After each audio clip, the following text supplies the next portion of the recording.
Ayer, como ya sabéis, la confrontación entre Jessica Bueno y J. Peleteiro fue todo un espectáculo, y ya tenéis disponible el vídeo previo a este para que podáis ver cómo se desarrolló esa conversación tan cargada de tensiones. Pero lo que os traigo ahora es aún más impactante, porque hay dos temas que me han dejado completamente asombrado. El primero tiene que ver con Kiko Rivera, quien probablemente se habrá quedado boquiabierto después de escuchar las declaraciones que J. Peleteiro hizo sobre él. ¿Qué fue lo que realmente dijo? En este vídeo os voy a contar todos los detalles, pero os recomiendo que os quedéis hasta el final, porque hay una segunda parte que realmente da mucho de qué hablar. En esta segunda parte, el tema se pone aún más espinoso, por lo que iré paso a paso para que no se os escape nada. Como muchos de vosotros sabréis, soy de los que siempre defiende la idea de que cuando alguien lanza una acusación seria, debe respaldarla con pruebas, porque no todo se puede quedar en palabras vacías. En televisión no siempre es necesario mostrar todas las pruebas de algo, pero en una disputa pública como la que estamos viendo, lo mínimo que se puede hacer es aportar algo que respalde lo que se está diciendo. Es cierto que los enfrentamientos mediáticos son complicados, pero la clave está en mostrar pruebas que validen las acusaciones. De lo contrario, todo puede quedar como un simple intercambio de opiniones sin sustancia. Y eso es precisamente lo que J. Peleteiro ha hecho, y os puedo asegurar que estas pruebas no dejan lugar a dudas.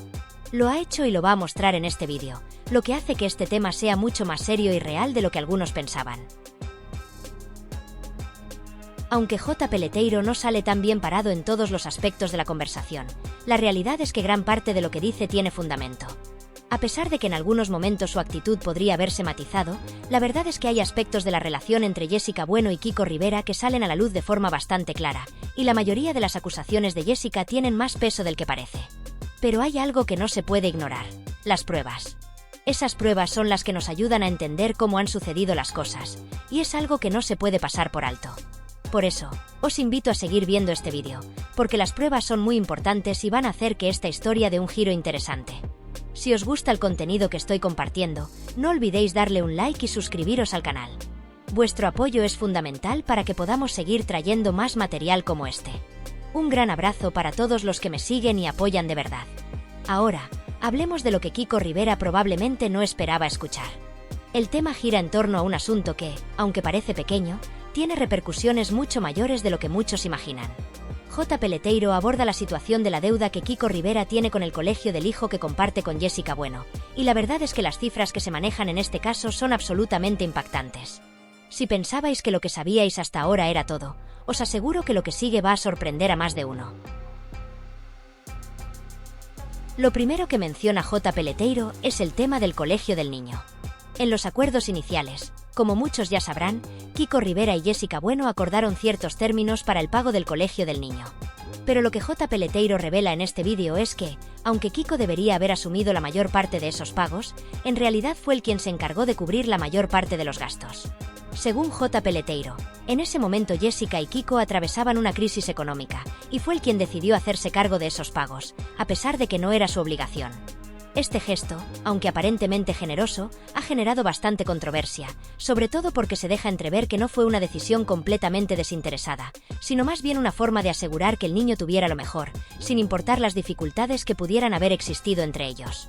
Lo que es aún más sorprendente es que J. Peleteiro menciona una deuda de 40.000 euros con el colegio, algo que deja a cualquiera estupefacto. Es una cifra altísima, y lo más impactante es que J. Peleteiro no solo la menciona como un dato aislado, sino que la pone sobre la mesa como un hecho que nadie puede negar. La deuda sigue existiendo, y es algo que no puede obviarse. Lo que se plantea aquí es que, a pesar de que J. Peleteiro asumió gran parte de los pagos, la deuda aún no ha sido saldada, lo que genera muchas dudas sobre cómo se ha manejado todo esto. El asunto de la deuda no es lo único que J. Peleteiro pone en evidencia. También habla sobre los gastos personales de Jessica Bueno y Kiko Rivera, especialmente en relación con sus elecciones de estilo de vida. Según él, ambos solían gastar dinero en cosas que no eran necesarias, mientras que él estaba preocupado por mantener los pagos al colegio al día. Se menciona que J. Peleteiro intentó hacer recortes en otros gastos para garantizar que el colegio no quedara impago, pero se ve que las cosas no fueron tan fáciles como él quería hacerlas parecer. En su versión de los hechos, él siempre tuvo la prioridad de garantizar la educación del niño, mientras que otros aspectos de la vida de Jessica y Kiko quedaron en segundo plano.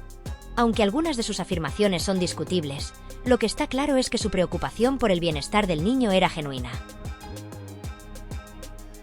Una de las partes más impactantes y reveladoras de toda esta historia, que realmente ha sacudido a la opinión pública, llega cuando J. Peleteiro revela en detalle cómo se desarrolló el proceso de negociación con Jessica Bueno, una situación que ha puesto al descubierto muchas capas ocultas de una historia que, en un principio, parecía simple y sin mayores complicaciones. Este giro inesperado en los acontecimientos ha dejado a muchos sorprendidos, pues lo que inicialmente se presentó como una disputa familiar, una separación con algunos desacuerdos sobre la custodia de un hijo y los pagos económicos correspondientes, ahora revela una trama mucho más compleja, manipuladora y cargada de tensiones emocionales y psicológicas. Los detalles que J. Peleteiro ha comenzado a desvelar, junto con las pruebas que ha presentado, no solo cambian la percepción de lo que realmente sucedió, sino que también ponen en evidencia las dinámicas de poder, manipulación y presión que marcaron la relación entre los involucrados.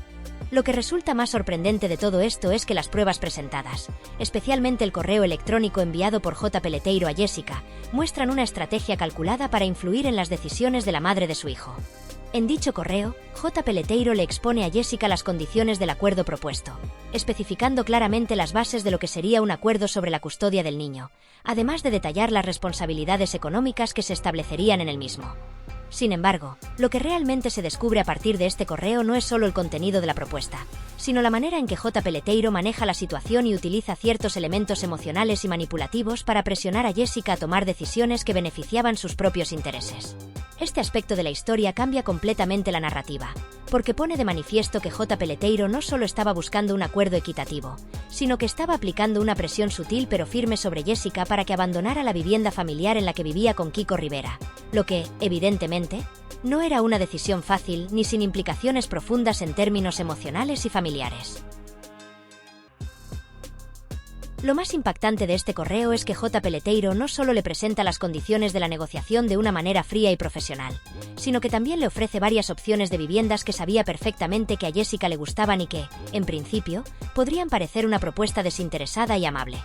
Esto podría interpretarse como un gesto de apoyo, una forma de ayudarla a encontrar un lugar adecuado para ella y su hijo.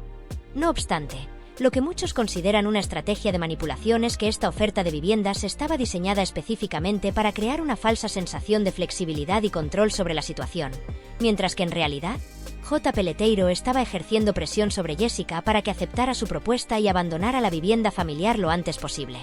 El hecho de que las viviendas ofrecidas fueran lugares que Jessica ya había mostrado interés en el pasado refleja la intención de J. Peleteiro de hacer que la decisión de ella pareciera más natural, menos dolorosa, pero al mismo tiempo asegurándose de que se alineara con sus propios intereses y objetivos, los cuales estaban claramente orientados a asegurar una salida favorable de la situación. Este tipo de comportamiento, en el que se juega con las emociones y las percepciones de la otra persona para llevarla a tomar una decisión determinada, es lo que muchos expertos en relaciones y psicología consideran como una estrategia manipulativa. Manipular los sentimientos de alguien de manera tan sutil, presentándose como una especie de salvador o mediador, mientras que en realidad se está presionando para que se adopte una postura que beneficie a la otra parte, es una táctica ética muy cuestionable. Además, este tipo de manipulación no solo tiene un impacto en la persona que está siendo influenciada, sino también en las dinámicas de poder y control dentro de la relación, que se ve afectada de manera considerable por este tipo de comportamientos. Lo que inicialmente parecía una negociación más o menos amistosa, ahora se revela como un escenario donde las intenciones de J. Peleteiro estaban guiadas por su propio interés y por la necesidad de asegurarse de que la resolución de la situación fuera favorable para él, algo que pone en evidencia el tipo de relación y dinámica que existía entre las partes involucradas. Este giro en la historia no solo afecta a Jessica, sino que también pone en duda el papel que J. Peleteiro jugó en la ruptura entre Jessica y Kiko Rivera, así como en la posterior gestión de la custodia del hijo de ambos. A lo largo de todo el proceso, las tensiones entre Jessica y Kiko no solo fueron emocionales, sino también estratégicas, y la intervención de J. Peleteiro parece haber jugado un papel fundamental en la intensificación de esas tensiones.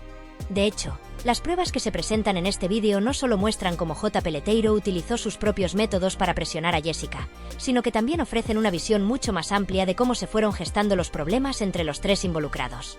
Estas pruebas dan un giro completo a la historia y permiten entender que las relaciones no son tan sencillas ni tan blancas como se pensaba en un principio. Además, la relación entre los tres no era simplemente un asunto de separación y custodia, sino que también estaba marcada por intereses personales, económicos y emocionales que afectaron profundamente la manera en que cada uno de los involucrados actuó. Las decisiones no solo se tomaron en función del bienestar del niño, sino también bajo una compleja red de estrategias y presiones, que, en muchos casos, afectaron la autonomía de las decisiones de cada uno de los involucrados. La historia que originalmente parecía ser un simple desacuerdo entre una pareja que se separaba, ahora se revela como un escenario mucho más complejo y lleno de manipulaciones, donde cada uno de los actores jugó sus propias cartas para garantizar que sus intereses se cumplieran. Este descubrimiento pone en perspectiva lo que realmente sucedió entre Jessica, Kiko y J. Peleteiro, y muestra que las decisiones tomadas no fueron simplemente una cuestión de tener en cuenta el bienestar de todos los involucrados, sino que también respondieron a intereses más profundos, que a veces estuvieron marcados por el ego, la necesidad de control y las estrategias manipulativas. Las pruebas presentadas en este vídeo y los testimonios de J. Peleteiro permiten finalmente comprender cómo las relaciones y las disputas familiares no siempre son tan simples como parecen, y cómo, en ocasiones, los intereses económicos y emocionales de las partes juegan un papel mucho más grande de lo que se piensa. Lo que queda claro, a medida que se revelan más pruebas y se analizan los detalles de esta historia, es que las decisiones tomadas por todos los involucrados no fueron tan transparentes ni tan inocentes como se quería hacer creer. La manipulación de J. Peleteiro, las tensiones entre Jessica y Kiko, y los intereses personales que cada uno tenía en la situación pintan un cuadro mucho más complicado de lo que inicialmente se entendió. A medida que esta historia sigue desarrollándose, se seguirán revelando nuevos detalles que darán aún más complejidad al asunto, y probablemente cambiarán la forma en que el público ve a los implicados. Esta historia es mucho más que una simple disputa familiar. Es una narrativa llena de capas ocultas, estrategias de poder, manipulaciones emocionales y decisiones complejas que merecen ser analizadas con detenimiento. El acuerdo que JPR presenta ante Jessica y que ella finalmente firma parece, a simple vista, ser una propuesta bastante razonable y generosa. De hecho, el acuerdo estaba muy bien diseñado, con condiciones que, en teoría, ofrecían una solución práctica y equilibrada para ambos. Sin embargo, lo que realmente da pie a la controversia es el hecho de que, a pesar de que todo parecía estar resuelto sobre el papel, Spiro no cumplió con lo que se había pactado. Y es aquí donde surgen las verdaderas tensiones. El acuerdo estaba bien planteado, pero no fue respetado en su totalidad, lo que genera un gran malestar y desconfianza entre las partes involucradas. De hecho, cuando se habla de presión en el vídeo, es necesario recordar que, en el primer correo enviado por JPR, se deja claro que no había intención alguna de presionar a Jessica. Más bien, se destacaba que el acuerdo estaba diseñado para darle tranquilidad y estabilidad, lo que inicialmente parecía ser una proposición justa. Lo que realmente resalta, sin embargo, es que aunque el acuerdo parecía ser un paso positivo hacia la resolución de sus disputas, las acciones posteriores de Spiro reflejan una falta de compromiso con lo acordado. En lugar de estar centrado en cumplir lo pactado, Spiro tomó decisiones que no solo fueron contrarias al acuerdo, sino que también empezaron a generar más conflictos. Y lo cierto es que, en este tipo de situaciones, la falta de cumplimiento es lo que termina desmoronando la base de la confianza.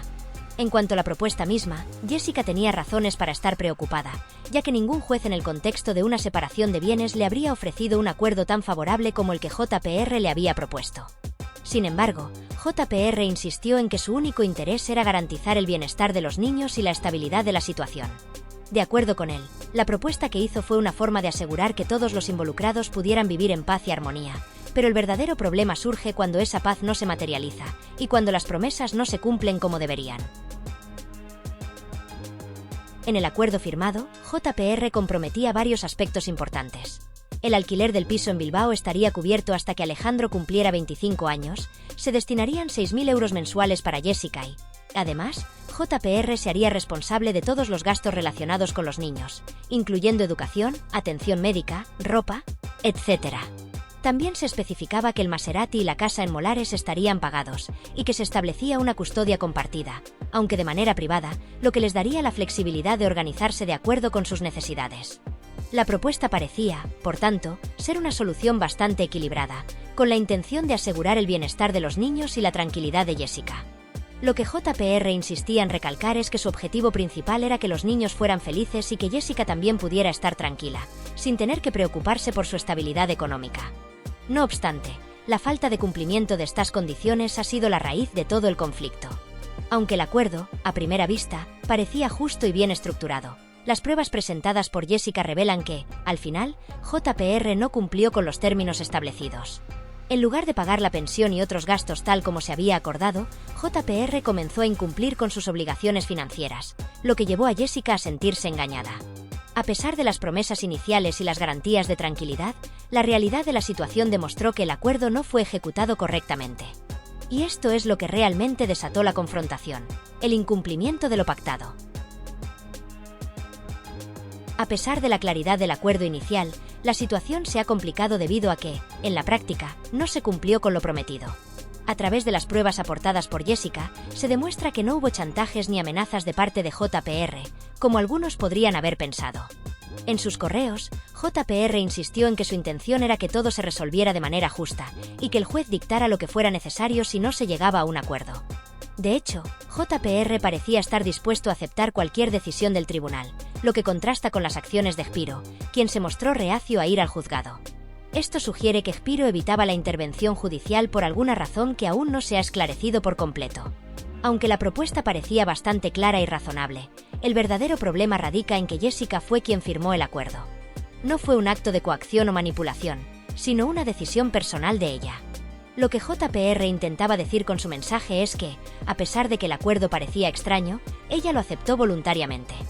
Y, por supuesto, es importante reconocer que, aunque el acuerdo parecía muy beneficioso, no fue ejecutado de la manera que se había pactado. Las pruebas que Jessica ha aportado refuerzan la idea de que, aunque la firma fue realizada de forma consensuada, el incumplimiento de las condiciones generó un desajuste en todo el proceso.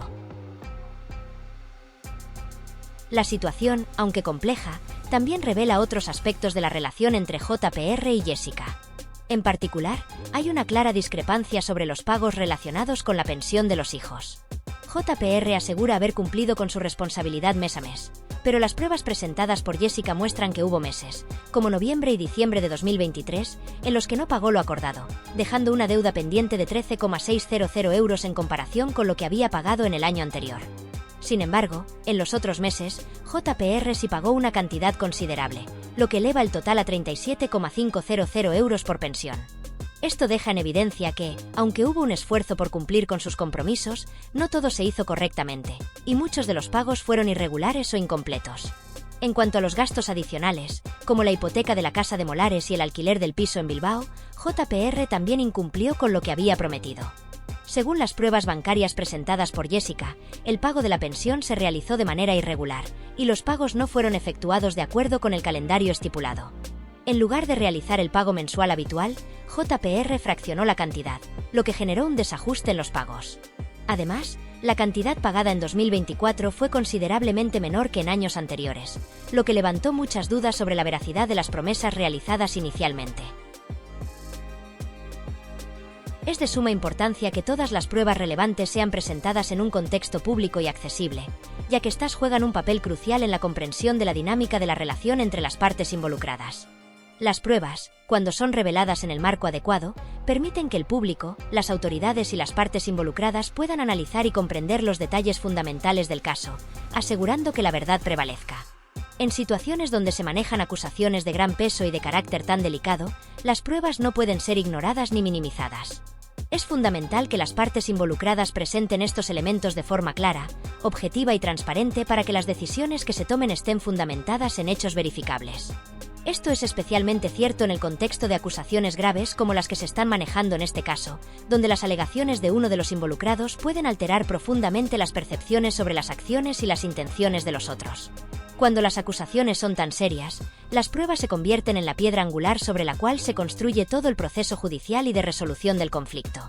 Sin las pruebas adecuadas, sería imposible llegar a una conclusión razonada y justa, ya que las emociones, las especulaciones y los intereses personales podrían influir indebidamente en las decisiones que se tomen. Por ello, es indispensable que las pruebas presentadas por Jessica no se vean como meras evidencias, sino como elementos clave para reconstruir el relato de los hechos y asegurar que el juicio final sea lo más cercano posible a la verdad objetiva. Las pruebas son más que simples documentos, son los testigos de lo que realmente ocurrió, las huellas que los involucrados han dejado en el camino, y deben ser tratadas con el respeto y la importancia que merecen.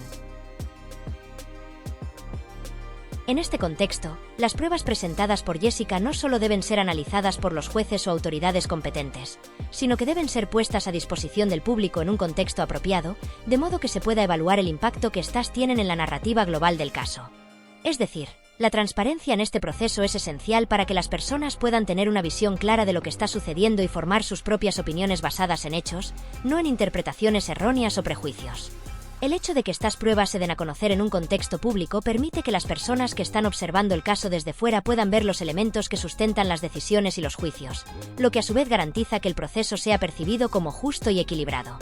Además, es crucial entender que el contexto en el que se presentan estas pruebas no es solo una cuestión legal o formal. Se trata también de un acto de responsabilidad social y de moralidad. La presentación pública de pruebas es un mecanismo de control que evita la manipulación o el ocultamiento de información clave. En muchas ocasiones, cuando las pruebas se mantienen en secreto o se presentan de manera opaca, las partes involucradas pueden aprovecharse de esta falta de transparencia para distorsionar la realidad y crear narrativas que favorezcan su posición sin que el público tenga acceso a los elementos que prueban lo contrario. La difusión pública de las pruebas ayuda a contrarrestar este tipo de manipulaciones y asegura que los procesos de justicia sean genuinos y no estén influenciados por factores externos como la opinión pública parcializada o la corrupción. En cuanto a las acusaciones realizadas por Antonio Rossi, estas han añadido una capa aún más compleja a la situación. Los comentarios que ha hecho sobre las vacaciones y la operación son solo un ejemplo de cómo las declaraciones pueden distraer la atención de los temas centrales del conflicto. Las acusaciones de Rossi, aunque aparentemente menores, han introducido elementos de juicio que desvían el enfoque de los puntos que deberían ser el centro de la discusión, como las pruebas presentadas por Jessica. Este tipo de declaraciones, que parecen basarse más en opiniones personales y suposiciones que en hechos verificables, no solo generan más confusión, sino que también incrementan el nivel de polarización de la situación. La complejidad de la situación se multiplica cuando las partes involucradas comienzan a hacer acusaciones adicionales sin tener pruebas claras que las respalden, lo que solo añade ruido a una disputa que ya de por sí es altamente emocional y difícil de resolver. Las acusaciones que Rossi ha hecho, al tocar temas sensibles como las vacaciones y una operación que parece tener relevancia en el contexto de las discusiones, no hacen más que complicar el panorama. Es importante entender que estos comentarios, aunque sean relevantes desde el punto de vista emocional, no necesariamente aportan claridad o soluciones al conflicto principal. De hecho, pueden ser vistas como una estrategia para desviar la atención de los puntos que realmente deben ser debatidos, como las pruebas que Jessica ha presentado. Estos intentos de desviar la conversación solo contribuyen a aumentar el caos y dificultan la tarea de encontrar una solución objetiva y coherente. Dicho esto, es de vital importancia que la situación sea aclarada de manera coherente y detallada, para que todas las personas involucradas en el conflicto puedan entender no solo las circunstancias en las que se encuentran, sino también las responsabilidades que cada uno debe asumir. La resolución de este tipo de conflictos requiere una clarificación que abarque todos los aspectos de la situación, desde los más evidentes hasta los más sutiles, y que permita que cada parte se haga cargo de sus acciones de manera transparente. Solo así será posible encontrar una salida que sea justa para todos los involucrados y que asegure que se mantenga la integridad de los procesos judiciales y sociales. En cuanto a las implicaciones más amplias de este caso, lo que realmente pone de manifiesto es lo complejo que resulta manejar relaciones familiares cuando se entrelazan factores emocionales y económicos. En muchos casos, los conflictos familiares se agravan precisamente porque hay intereses de tipo económico que se superponen a los afectivos. Las decisiones tomadas en situaciones como esta no solo afectan las relaciones personales, sino también el bienestar económico y social de las personas involucradas. Es por ello que, aunque la propuesta inicial de resolución del conflicto parecía estar pensada para asegurar el bienestar de todos, la falta de cumplimiento y la falta de transparencia en el manejo de la situación han complicado enormemente la resolución de la disputa. Lo que parecía una solución sencilla y orientada al beneficio común se ha convertido en un conflicto multifacético, donde cada nuevo elemento presentado genera más preguntas que respuestas. La falta de cumplimiento de lo pactado y la falta de honestidad en los pasos dados por las partes involucradas han creado un escenario en el que ya no es fácil distinguir quién tiene la razón. Este es un claro ejemplo de cómo las malas decisiones, cuando se toman bajo la presión de intereses económicos o personales, pueden desbordar a las personas y convertir una disputa relativamente simple en un caso complicado y lleno de matices. Conforme el caso sigue desarrollándose, es probable que surjan nuevos detalles que ayuden a esclarecer la verdad detrás de los hechos. Cada nueva pieza de información, cada nueva prueba o declaración, aporta una nueva capa de comprensión que puede cambiar el rumbo del proceso. La clave en este momento es seguir evaluando todos los hechos con una mente abierta y un compromiso con la objetividad, sin dejar que las emociones o los intereses personales distorsionen la percepción de lo que realmente ocurrió. Sin duda, este caso seguirá evolucionando, y con el tiempo, se descubrirán más detalles que arrojarán luz sobre las circunstancias que han llevado a esta situación. En conclusión, este es un caso que tiene el potencial de seguir siendo objeto de análisis y debate durante mucho tiempo. A medida que más información se haga pública y se presenten nuevas pruebas, la historia continuará desarrollándose, y con el tiempo, la verdad completa saldrá a la luz. Sin embargo, lo que está claro es que este es un recordatorio de lo importante que es la transparencia, la honestidad y el cumplimiento de los acuerdos en cualquier relación, ya sea familiar o de otro tipo. Este tipo de conflictos familiares, cuando se dejan sin resolver de manera adecuada, pueden generar consecuencias a largo plazo para todos los involucrados, y por ello es fundamental que se tomen medidas para asegurar que la resolución del conflicto sea justa, equitativa y basada en hechos verificables.